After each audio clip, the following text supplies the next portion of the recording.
नमस्कार। पितृपक्ष के अवसर पर आप सभी के पितृ आपको आशीर्वाद प्रदान करें, यही प्रभु से प्रार्थना है। श्राद्ध पक्ष श्रद्धा से अपने पितरों को किया गया तर्पण है। तर्पण की विधि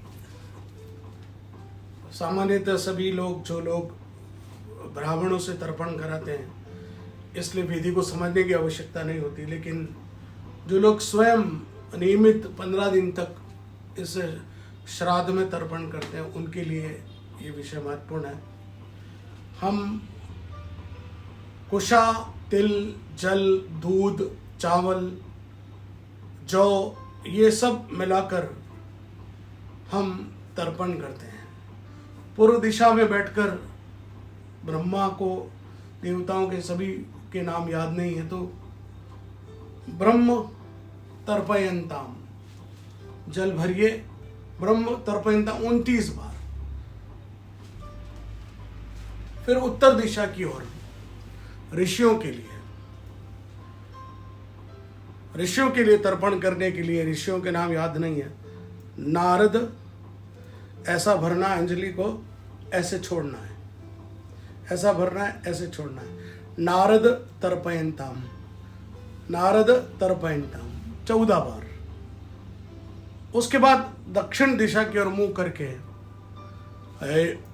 यमाय तर्पयंताम 14 बार यम को, और 3-3 बार अपने पितरों के निमित्त यहाँ कोशा दाब रख के इधर लेके राइट हैंड साइड से तर्पयंताम, तर्पयामी या तर्पयंताम नाम लेके गोत्र का, इस प्रकार 15 दिन तक आप अपने पितरों को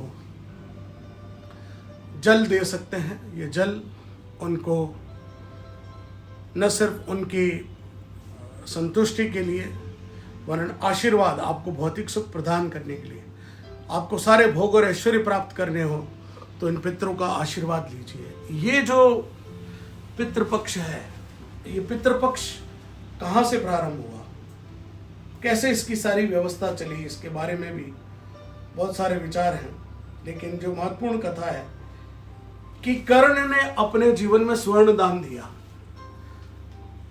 जब वो मृत्यु के पश्चात स्वर्ग लोग गए तो उनको सोना दिया गया। तब इंद्र से पूछा, मुझे सोना क्यों दिया जा रहा है? तो उन्होंने कहा कि तुमने जीवन भर केवल सोना ही दान किया, कभी किसी भूखे को भोजन नहीं खिलाया। तब कहते 15 दिन के लिए कर्ण को वापस धरती पर भेजा गया और उसने लोगों को भोजन कराया। उसके बाद उसका वहां पर स्वर्ग में उनको भोजन प्राप्त हुआ। आप कितने ही भौतिक संसाधन, नोट, पैसा, कपड़े सब दे दीजिए, लेकिन जब तक आप किसी भूखे को भोजन नहीं कराते हैं, उसके आत्मा को संतुष्ट नहीं करते हैं, उसके शरीर को पुष्ट नहीं करते, तृप्त नहीं करते हैं, तब तक आपको उसका पुण्य फल प्राप्त नहीं होता।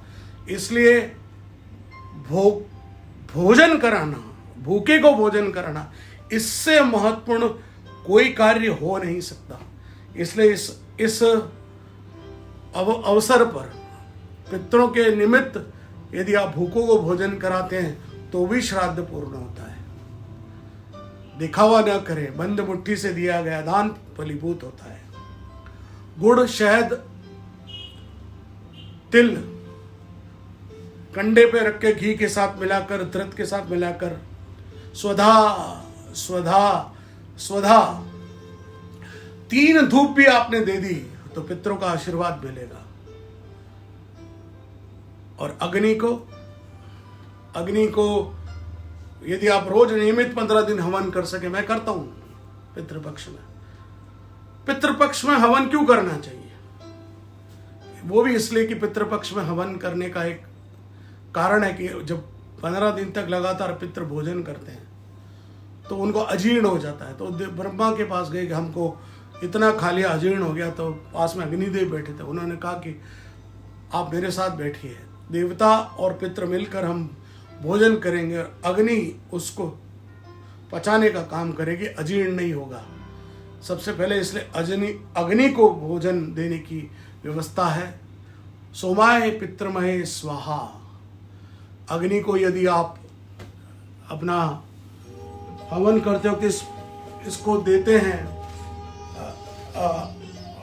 अर्पण करते हैं, तो आपका यह पितृपक्ष, आपको सारे पिता माँ, आपके सारे पितृ आपको आशीर्वाद देने के लिए धरती पर आते हैं।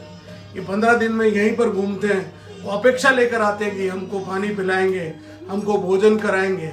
जो लोग ऐसा नहीं करते फिर उनके जीवन में कष्ट आते हैं।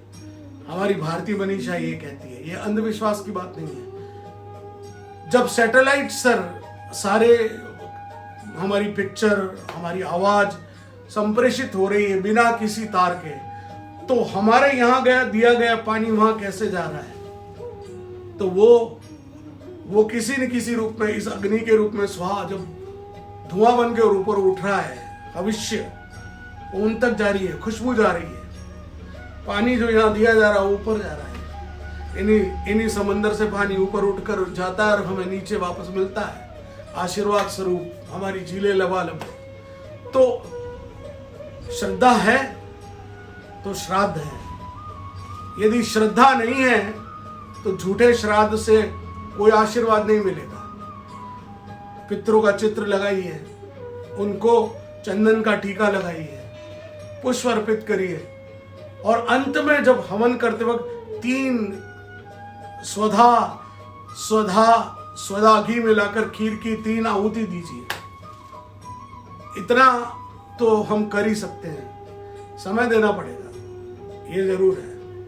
ऐसे ही नहीं होगा बिना समय दिए खाली हम रावण को बुला ले पैसे देके, वो कर रहा है जो कर रहा है, हमारा ध्यान मोबाइल में लगा है, उसमें लगा है, हमको पता ही नहीं है।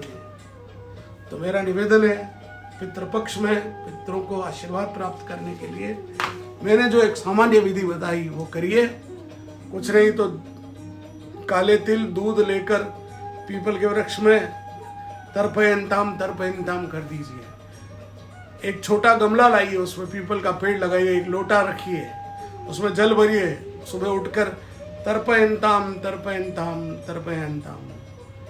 पितरों के निमित्त जल दीजिए। इतनी सी बात मुझे आपसे कहनी थी। पितर आपके खुश होंगे। बहुत बहुत धन्यवाद।